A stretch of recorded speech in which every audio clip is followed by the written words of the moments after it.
The role of Marvel's Venom has been a point of contention in Hollywood ever since Topher Grace first took on the role in 2007's Spider-Man 3, but never more so than now after Tom Hardy played the character in this year's Venom movie. But what could have been if other actors that were linked to the role had taken it on? In this video, we'll take a look at a handful of actors who, if things had gone their way, could have been Venom. Remember to hit the subscribe button to keep up to date with all of Screen Rant's great new videos. Don't make us send a gooey alien symbiote your way.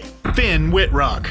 Before Tom Hardy was in the running for the role of Eddie Brock in this year's Venom, the rumored frontrunner for the role was said to be Finn Wittrock. Yeah, we get it. Finn Wit who? Many movie fans won't have even heard of the American actor, but he has actually appeared in big Hollywood productions like La La Land. But he's definitely better known for his TV work. Having previously been a regular on All My Children, his work on American Horror Story is what proves he'd have made a great Venom. And if Hardy hadn't actually been given the role, we'd have loved to have seen Wittrock taking it on. Chris Zylka. American actor Chris Zylka portrayed Eugene Flash Thompson in 2012's The Amazing Spider-Man, as well as in deleted scenes for its 2014 sequel. And had the franchise progressed, he was expected to reprise the role when the character became infected with the Venom symbiote, as he has in the comics. Zylka is mainly known for TV shows like The Secret Circle and The Leftovers, and had the Amazing Spider-Man producers, Avi Arad and Matt Tallmuck, had their way, he'd have gone up against Spidey as the black suited monstrosity. Zylka had his fingers crossed that it would happen, but ultimately it never did. Probably because The Amazing Spider-Man 2 was, let's face it, a bit of a train wreck. Sheamus.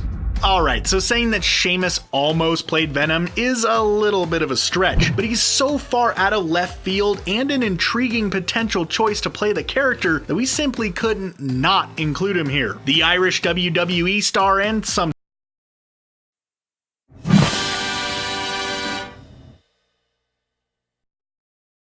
Hello, Jess Too Good here, and today I'm taking a look at the LEGO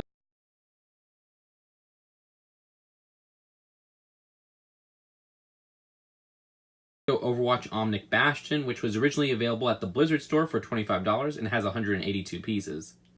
Hello, Jess Too Good here. I'm not super versed in the Overwatch universe, so you might expect a mistake or two if I get any inaccuracies or anything like that.